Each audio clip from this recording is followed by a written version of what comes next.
And hello, Hearts of Oak. Thanks so much for joining us once again for another news review with David Vance. It's been a while, David. Thank you so much for your time today, as always. Peter, where does the time go when you're having fun? That's what I would simply ask you. But no, it's been ages. But I think we both understand that doing this kind of stuff, it's amazing how the best laid plans of men and mice aft go astray, and as they say, But it's good to be back with you, Peter. Good to see you. Good to have you on. And as always, your X feed is never short of ideas and stories. And let's see the first one. Let's just pull it up, which is this one about ginger jihadis. Let's just put it as that. Yeah. And it's this: a Muslim convert has been jailed for terrorism. Jordan Richardson from Howden, which I think is up in Yorkshire, up in kind of middle North England, for the Warren Posse, was found guilty of multiple offences of possessing and disseminating terrorist information. He was sentenced to a minimum of 16 years in prison. Yeah. So yeah, his conversion hasn't gone so well. See, here's the thing. What is it about the gingers? And I have to be really careful here because I'm married to one and my daughter's one and my grandkids are gingerish. But leaving them to one side, there seems to be a remarkable preponderance of ginger-haired individuals like this, young blokes who convert to Islam. And then, strangely enough, they all want to commit terrorism. It's very odd. That's all I would say, Peter. Very, very strange. And he saw the first one that's been, I'm sure you've seen over the years, there's been quite a few of these people. I mean, leaving the hair color to one side, I suppose the substantive issue is, what is it about Islam that when you convert to it, you want to then commit terrorist attacks? I mean, you convert to Christianity or Judaism or Buddhism, that tends not to be the next step, but it does seem to be the next step for some to do with Islam. Also, that individual looked severely disturbed, this has to be said, even before he converted. So maybe it was just a logical sequence on his journey into insanity.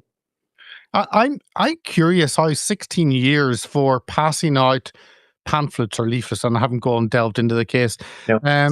But judges give 8 years for raping children. And Yeah. it's interesting when you look at the judicial system and the sentences it gives down and how they treat some crimes as really as minor, and yet this is as major. And surely a terrorist offence, a sex offence, they're all should be up there, fair high. At least that's what I would do if I was in charge. Oh, absolutely. But one of the fundamental problems that you talk about Britain being broken, but there's nothing that's more broken than the judiciary system. I mean, our judicial system it's appalling. I mean, I know it's not brilliant across in the US either, but here in the UK, I've got so many problems with so many judges. These are, the matrix chambers elite who have like this spawn who's gone across and you make these really bizarre judicial decisions. I've always had respect for the law and order, Peter, obviously coming from where, we both come from. But I just find some of these decisions, they're upside down.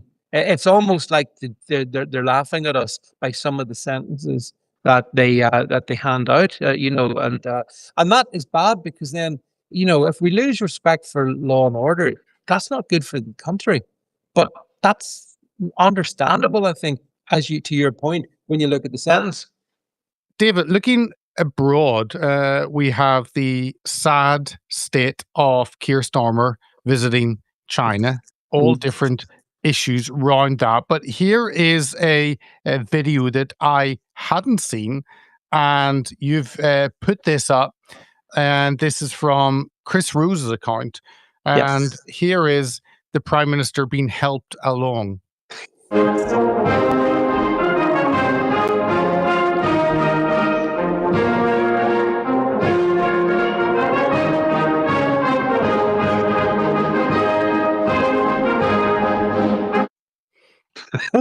So just a little shove. Yeah, just a shove. Does he not know what a red carpet is? Evidently not. No. I mean, this is so embarrassing. I mean, everything about this visit is so embarrassing from start to finish. And that was just one very visual example of how he is literally being nudged by the Chinese communists in the right direction, Peter. And I think that can be seen in many different levels of interpretation, But I have to say, on a serious level as well, when I watched him arrive and the sort of the kowtowing to Xi Jinping's regime, as a Brit, I felt a bit sad. I was depressed. It wasn't funny. I felt, how has this country fallen to the point where this is a clear pivot from the British government towards China and away from our proper allies across in the US. And, he's following in the footsteps of Macron, of Carney, and now him. And it's like the West, or parts of the West, not the US, but the West, is pivoting away from our, historical allegiance with the States towards China, the global predator. And Starmer is just one manifestation of that. But it embarrasses me enormously, I have to tell you.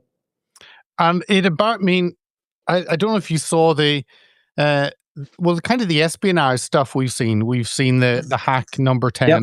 Then we've seen the Chinese embassy just being announced on top of a old trading floor, on top of that line that connects the City of London with Canary Wharf. So probably one of the more vital telecommunications cables, right opposite the Tower of London, where the Crown Jewels are.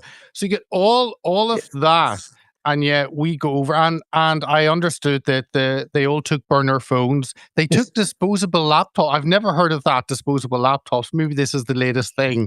But yeah, and they didn't even use their own plane. They chartered an aircraft, and it seems as though this is an enemy, and yet Keir Starmer is trying to make it out as a friend, and it's like a schizophrenic visit. Yeah, I think really this is all about Keir Starmer trying to garner better PR from himself. I think that's all it's about. It doesn't achieve anything for the UK. And you mentioned all that stuff regarding the super spy embassy in the Tower of London. The fact that 65% of the solar panels being put up by Miliband and just spoiling our beautiful countryside come from China. I wonder, is there a kill switch in them as well? I mean, we are being made really vulnerable to a predatory nation.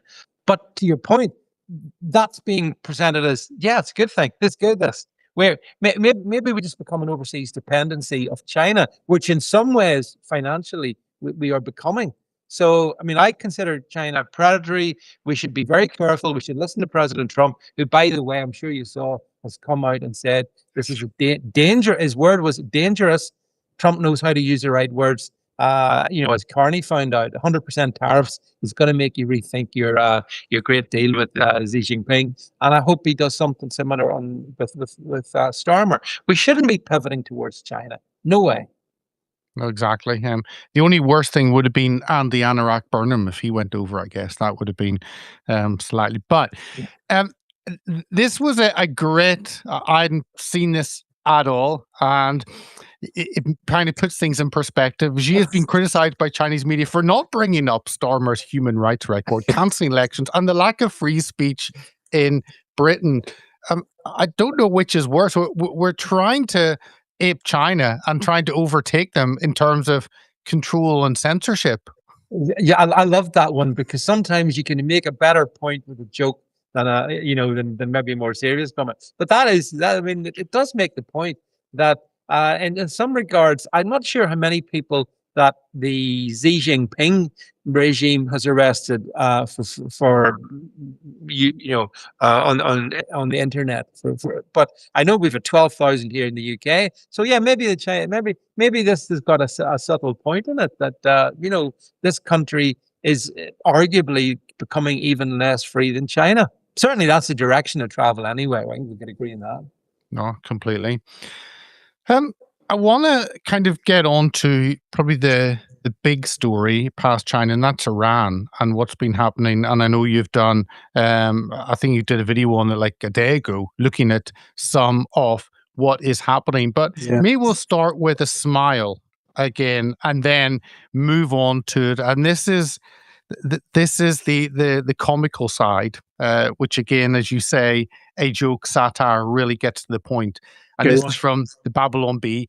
Yeah. Trump tells Iran if they don't stop slaughtering protesters, he's going to start counting to 5. Yeah. And it kind of seems to be where we'll get onto the military buildup and all the dead, but it kind of seems where we are, that President Trump has been threatening it, but we're still kind of waiting. And what are your thoughts on this? Is this the calm before the storm? Yeah, I mean, that's a really good question, Peter. And the truth of the matter is that for most of this month, my own social media has been very heavy on this topic. And the reason for that is that a lot of Iranians have reached out to me, and certainly before the internet was closed down, and they're desperate to get their stories put out. So I've been doing as much as I'm able to amplify their voices and what their experiences are.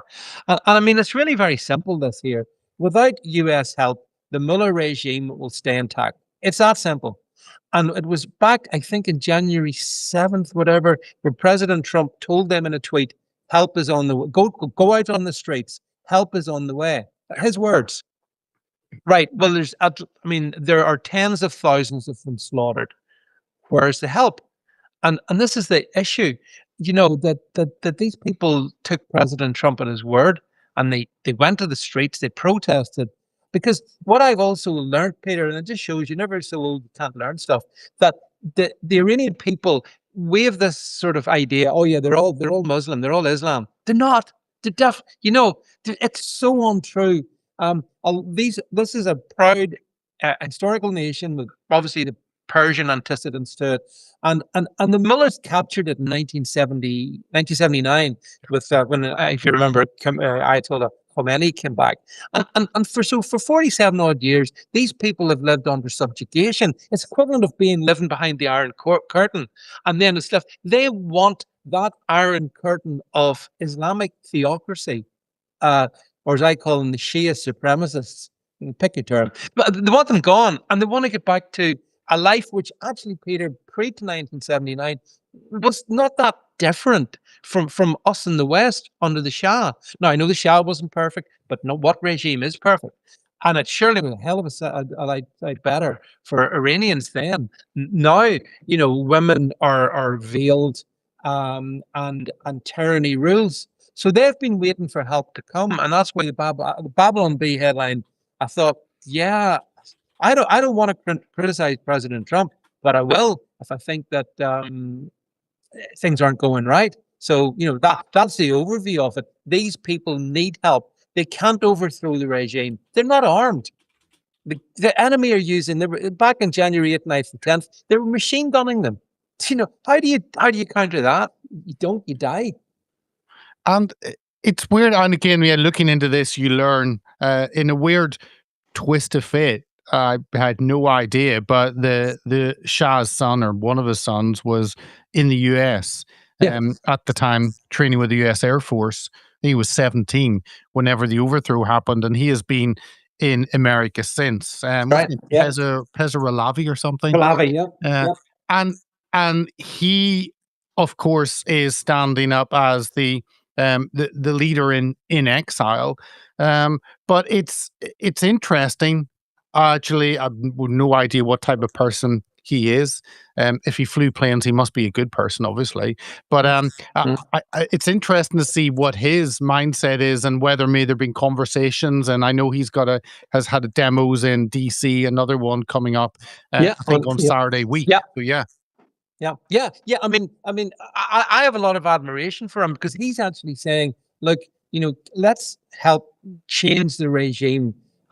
Bring me back so people can vote against me. He said that yesterday. I mean, he seems to be very democratically espoused, and I think that what a historical regime change this one would be.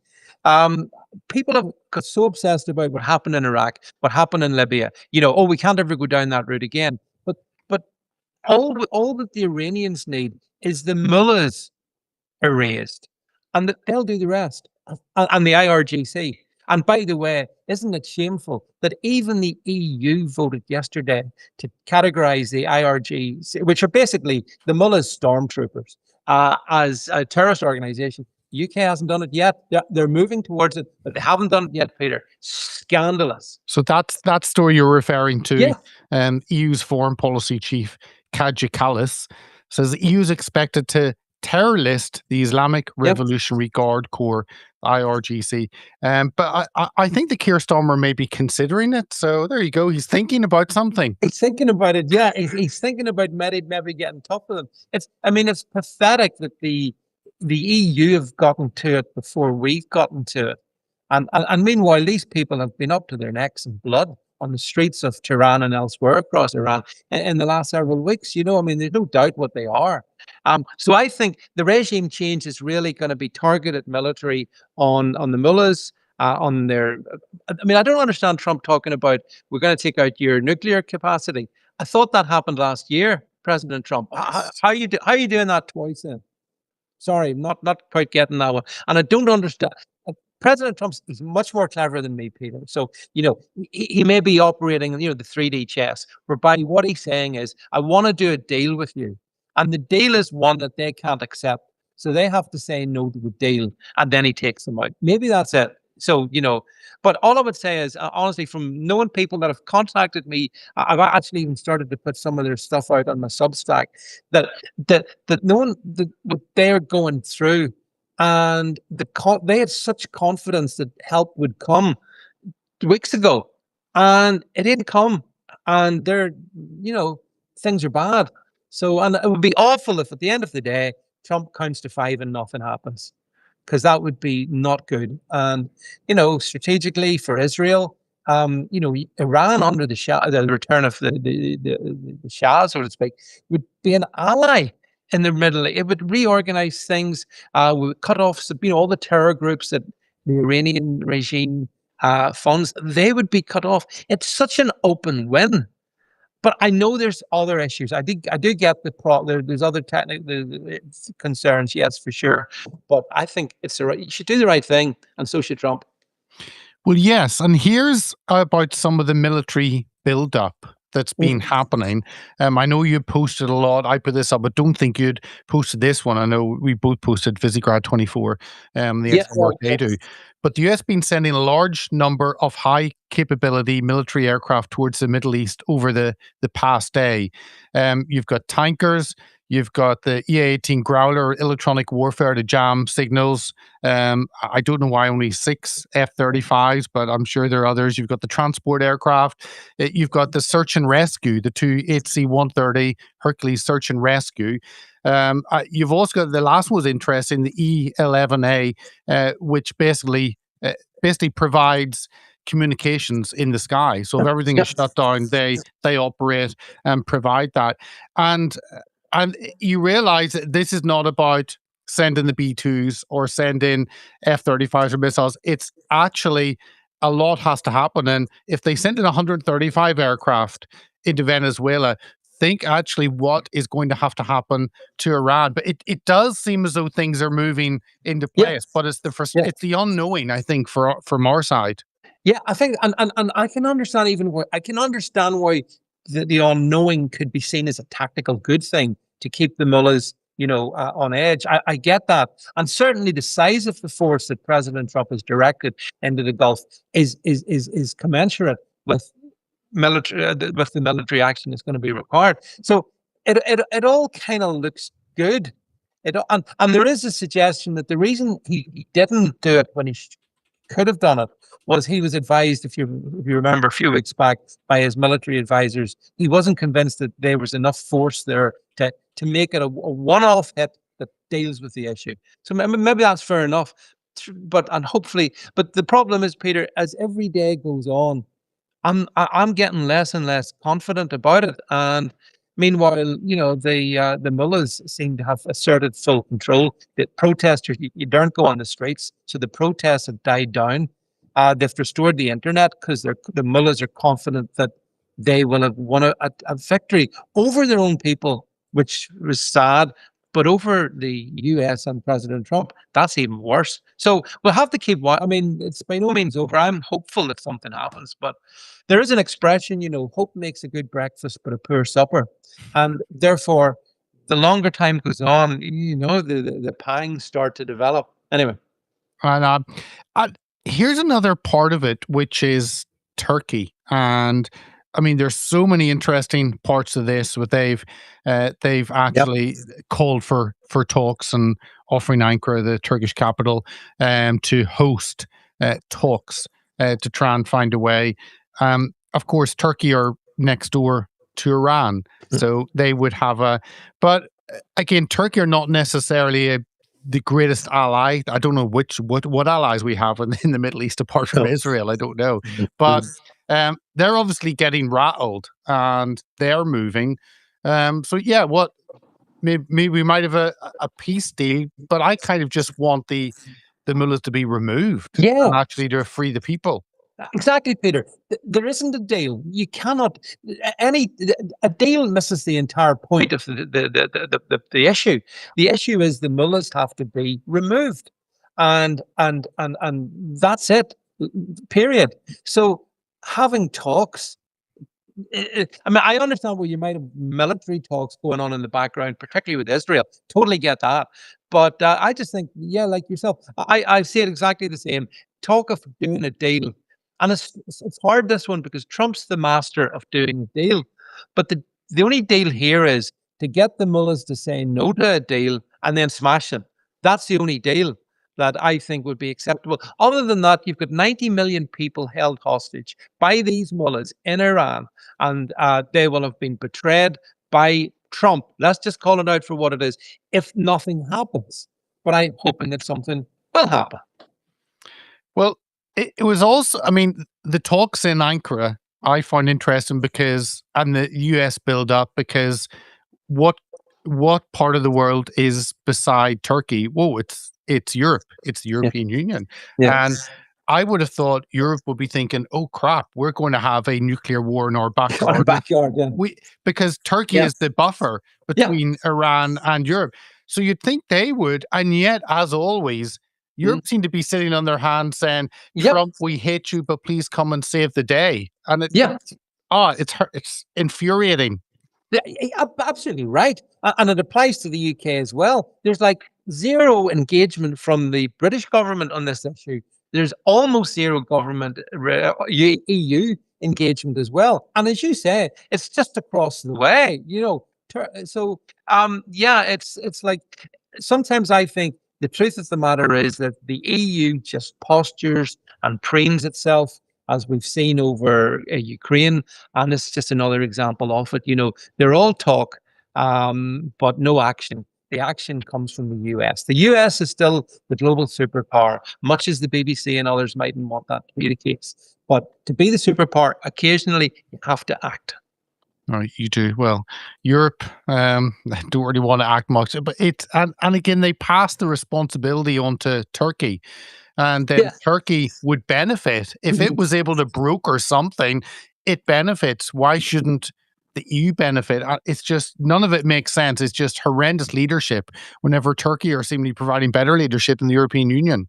Yeah, well, there is no leadership at all. I mean, that's in the European Union. That's the other reason why the UK was right to leave the European Union, you know, despite Starmer trying to reverse us back into it.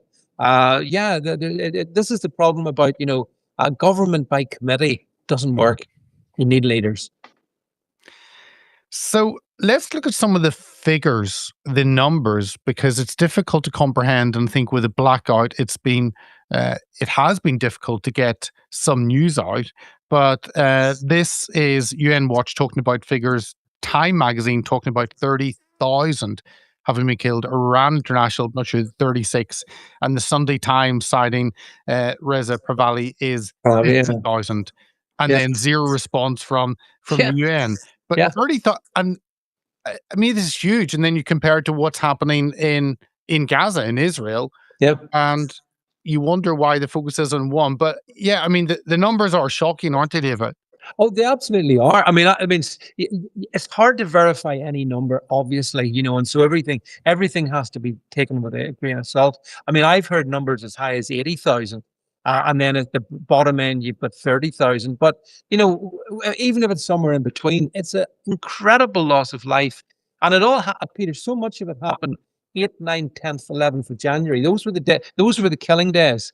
And then the UN sits back as per that slide you put up, and nothing, zero coming out of the UN on this one. But then that doesn't surprise us. The UN is a repository of all evil, so it just stays silent. But if this had have been, Gaza, it would have been endless. And same with the media in the West as well. No real interest, but tens of thousands of Iranians dead. And some of the sad stories, I've gone into some of the individual instances of it, and young boys of 3 and 4 being shot. It's horrific. And as for the Gaza crowd, free Palestine, right? Where are they, Peter? Nowhere. Free Palestine. What about free Iran? Crickets. And is that because in one case you're trying to install an Islamic regime, and in the Iranian case you're trying to remove an Islamic regime? Wonder might that be the explanation for it? Yeah, and I mean the only thing I can say, looking from the outside about President Trump as well, me only been in office a year, maybe hasn't had people in place, and I've heard from his comments from Israel saying actually Israel are not prepared and ready for this. They've been fighting for their very existence since October the 7th. So they've been in a different war, and they can't fight everything. And yet, maybe the expectation is from the US is that Israel have to have plants in place actually to overthrow the regime. But that's understand, and I can understand that too. Absolutely. I mean, clearly, if there was any attack on Iran, they'd instantly go for Israel. I mean, there's no doubt about that. So Israel is important in this scenario. It absolutely is. I agree with that. But how much killing goes on until Israel is Israel the impediment in this? I'm not sure that it is. I think the impediment is somewhere in the Trump regime, and I don't know why. But maybe it's, I don't know, my namesake, J.D. Vance. There have been some suggestions that he's not exactly war hawkish about it. But it's not about being a war hawk. It's about standing for liberty and freedom and removing a tyrannical regime. The world will benefit without the Islamic Republic of Iran, Peter. The world will be a better place, whatever happens. And, and that I passionately believe that. And I've heard enough from Iranian people to realize that these are not a bunch of fanatical Muslims. They're not. But they're being terrorized and ruled by fanatical Muslims, and they want it to end. No, they do. Okay, well, let's leave that. This is ongoing, and let's leave that. But something very different, and to mention what's been happening with ICE. And I've been accused of me being a bit soft looking at what happened to Alex Pretti. It's always difficult to know what is true and what is not. But then I think you had posted this video. I think it did from you or me, it was someone else. But and this is from Libs of TikTok, showing Alex Pretti using some choice language and showing him in a not an angelic light. So close your ears for this language, and here is this short 17-second clip. Look at you! Pepper spray, bitch! How can you salt me up on her? How can you do?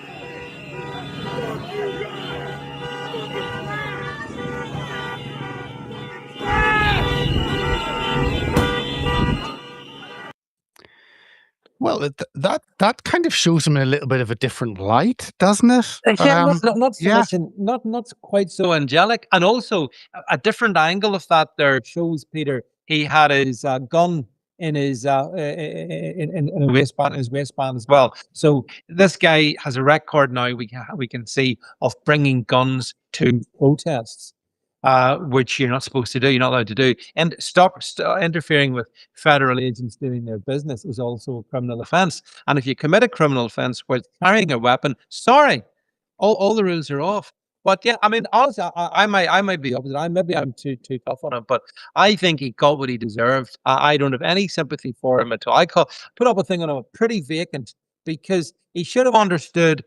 But maybe all these people are being whipped up. I mean, him and also Renee Good there the other week, a few weeks back, the lady that was shot in Minneapolis as well. And I think these people are being whipped up into hysterical street protests by the likes with the Democrats, Tim Walz, Governor Fry, Jacob Fry, all these people, and these sort of people just seem to just go with the hysteria. The ICE are like the new Nazis, and they're giving their lives for Somali ingrates who shouldn't even be in the country in the first place. I don't care about them and I hate them, but they'll die to preserve their place in Minneapolis, which consists of opening learning centers and such like. So it's such a weird situation there in Minneapolis. I think it's a democratic. It's a plan that they want, and might it be connected to the fact that how many billions worth of fraud has been unveiled in Minneapolis? Just remind me the numbers. So I 6 billion or something, was it? Yeah, it's 9 huge number. Yeah, massive. One of the possibly, maybe California might be worse, but one of the biggest frauds ever. And this is what they've done, and the media have gone with it. And I might say, Peter, as well, what sickened me here, as in the UK, the British take on it is our media is portraying these people like Pretti and Good as like kind of heroes. They're just innocent protesters. They weren't innocent.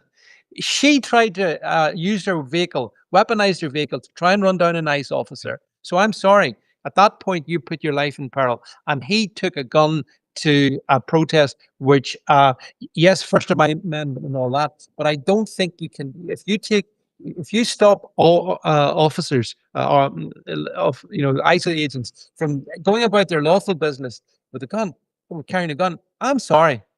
Darwinism, Peter. It's Darwinism. So yeah. Plus, I also like the way that you see the media. The way is image. I mean, I'm hoping you do this for me as well. At the end of the show, where the image is taken, did you see the image it took of them, and then they AI'd it up a bit to make him look a bit more hunky on it, and made him his angle, the cheek angle is better, and the beard just that bit more manly. Did you see that? They did, but do you not think this is going to come out for Christmas? Yeah. I can't wait to watch that. Yeah, yeah. That's where the memes are so good, actually, in this one. Alex Pretti, yeah, America's Doctor. It makes a point, though.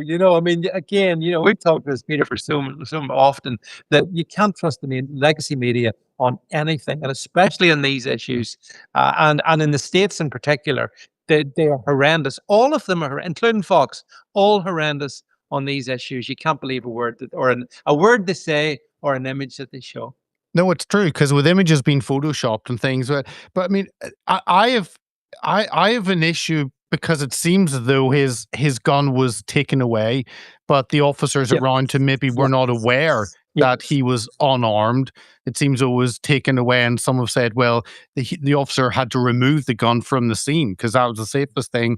But then 10 rounds were emptied into him. So I've got an issue with that. But then I see the orchestration behind all of this, and I realize actually what these officers are up against, and these people want them removed, want them coming. You saw what happened to James O'Keefe when he was there, threatened, told they would kill him. So these are the type of people you're dealing with. So you can't play games. No, you're right. Yeah, but I mean, your point is valid. It appears that he was disarmed by one of the border force guards, and in the process of that, I think it said that, and the investigation will obviously provide all this information. The gun discharged and at that point, the 10 rounds went into him, because at that point, this all happened in seconds, and so I think the way you save your life is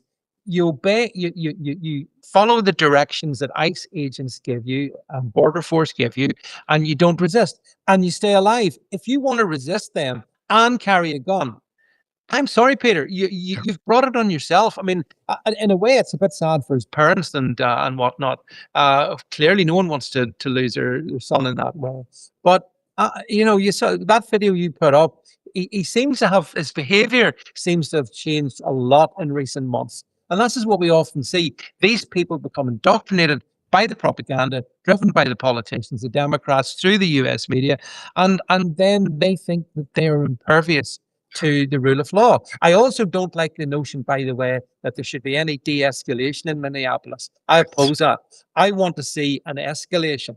I don't like the fact that what was the chap who was in charge was removed and sent somewhere far away. Yes, I can't remember his name. Yes, yeah, the guy was in charge of border force, and I thought he was a hero. By the way, I liked his attitude. I love his videos. yeah, I was saying, yeah, it was really good stuff, brilliant. But he's a demonized figure, so they moved him out. But then on the plus side, they've moved Tom Homan in. And he seems pretty good, but he said something that the media said. He said, which was that if the local authorities cooperate, then he'll de-escalate. Yeah. And I disagree.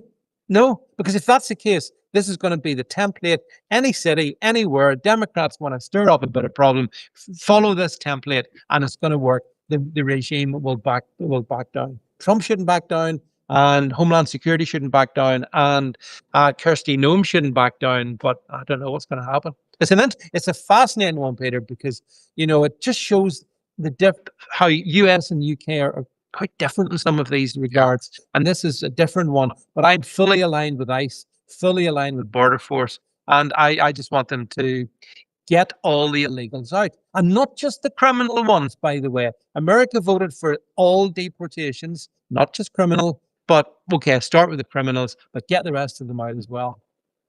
Well, maybe if Amelia was in charge of the UK, we would have ICE here. Yeah. So, but that would be a whole program showing Amelia videos. Amelia, yes. Let me go to just finish off on 3 stories from the UK, and the first one is again this pesky issue of religion. And here we have a Muslim activist who was jailed for his part in an armed terror plot. Is standing to become a Birmingham councillor in May. Well, he will probably fit right in. Yeah. But I also love the context on the side that was underneath. Shahid Butt was jailed for 5 years in 1999 for planned attacks on British consulate in Yemen. He is a convicted terrorist. Labeling him an activist downplays his role. And that's an interesting side to this from the Telegraph, to think someone who was jailed as a terrorist, they're not just calling an activist. What next? A community leader? Yeah, it's a brilliant context that reader provided there. You're absolutely right. But I mean, he is probably a Birmingham lad from the looks of him. That's proper Brum these days, and it doesn't surprise me. I reckon he'd probably have a good chance of winning a council ward. And actually, that's a serious issue, of course, because in the UK we have this Muslim growing diaspora in all the cities, and they are electing themselves. And we could do a whole separate program on what will the UK look like in 20 years' time, Peter. You'll still be here. I may not, but you will. And what is it going to be like? Because when guys like that are even allowed to stand, how is he allowed to stand? Pandering to this ideology will not have a happy ending for the UK or any other Western country. I agree. He'll probably be standing for Greener Labour, but just on a side note, to bring them in, to mention them before we get on the Conservatives and Labour and finish, just to bring it in, maybe Nigel Farage wants to bring him in because Reform seem to be widening the tent. It seems to be the widest tent we've seen ever in human history. So maybe that would bring diversity. Don't provoke me in this one. Don't provoke me. If I say anything critical about Reform, oh my God, the amount of crossfire I get. But yeah, I mean, he is the Messiah, David. Come on. Yeah. You mustn't criticize Nigel. I mean, look, for what it's worth, I think that some of the defections from like generic, certainly Suella Braverman, definitely. Some of these are reasonable caliber people. But you do have to wonder, is Reform just going to be Conservative 2.0? Is that what it's going to be or not? Now, I try to be fair, Peter, and not necessarily overjudge the defection of was it Zahali or whatever he's called, the former vaccine minister. That was a shocker. I mean, what next? Matt Hancock joins up with Reform. Where are we going with this one? So I don't know. It's curious the direction reform's going in. A big tent that's so big that it might get itself elected, but does it at that point does it just become not a big tent but a circus? I agree. I agree. Let's go on to one piece of really good news, and then we'll finish on a bit of sadder news with Labour. And the wonderful news, just in case anyone missed it, is this: the Conservatives are back. I was so happy. I was been wondering, and there is Kemi, looking quite starky in her white top there, looking angelic. And the Conservative Party is back. Join us and let's get Britain working again. Yeah. If it were saved. Oh. Yeah, it is. I'm so happy about this. Kemi is obviously proven to be the leader that we need. It's kind of laughable. This Peter reminds me of the final convulsions of a dying animal. That's what this is. The Conservatives are not back, as you'll find in the by-election that happens next month and in the May elections as well. And I just find it all a wee bit delusional. I mean, Kemi's venom in recent days has been extraordinary to behold. It's not a good look, that, statesmen don't do things like that. Even if you think it, you don't say it. But yeah, the Conservatives are back. The Daily Mail is determined to tell us that, reform and the Conservatives have to do a deal. It's all about doing a deal. And what are the Conservatives in 2026? They're Kemi and a bunch of closet Lib Dems. That's what the Conservative Party is. End of. They are.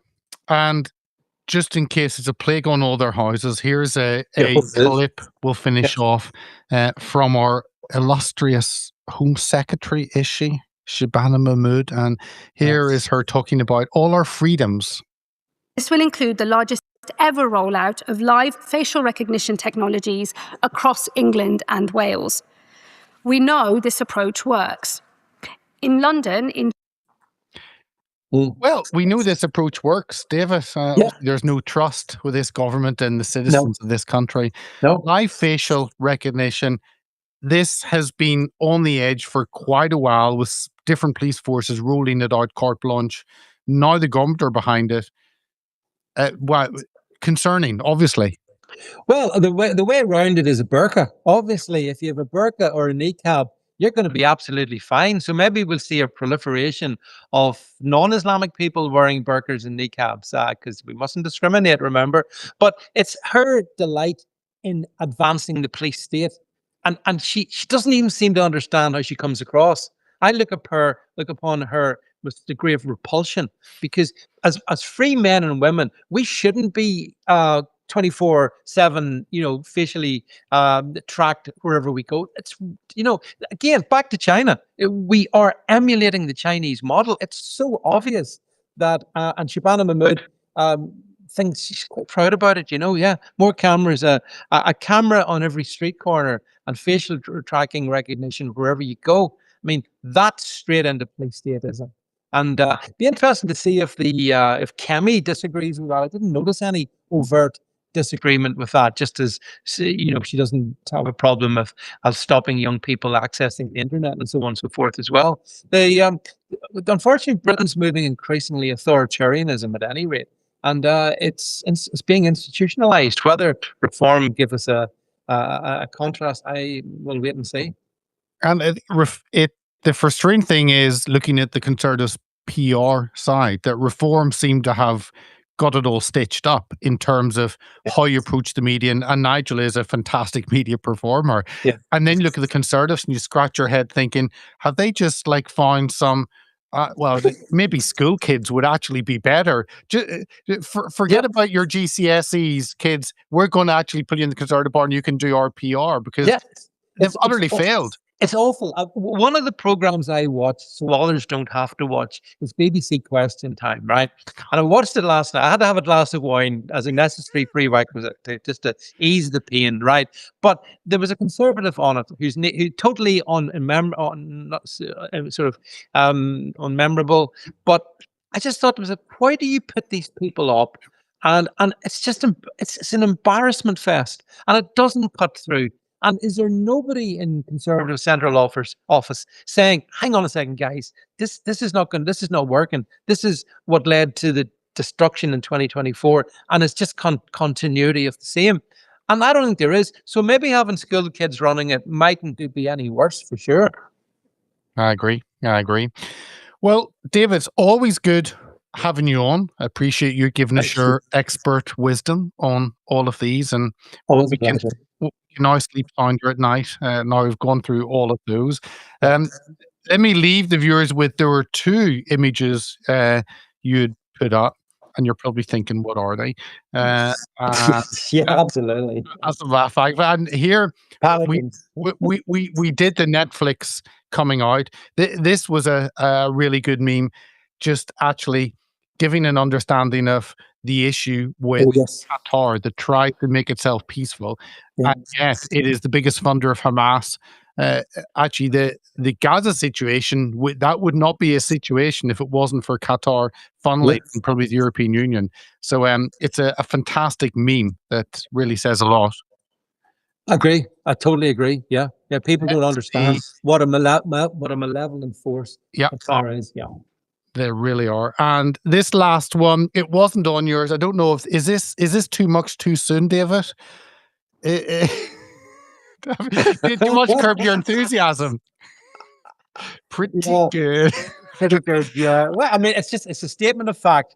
We're just appreciating the fact in the memes. Yeah. It can't be a good meme, Peter. You can't beat them.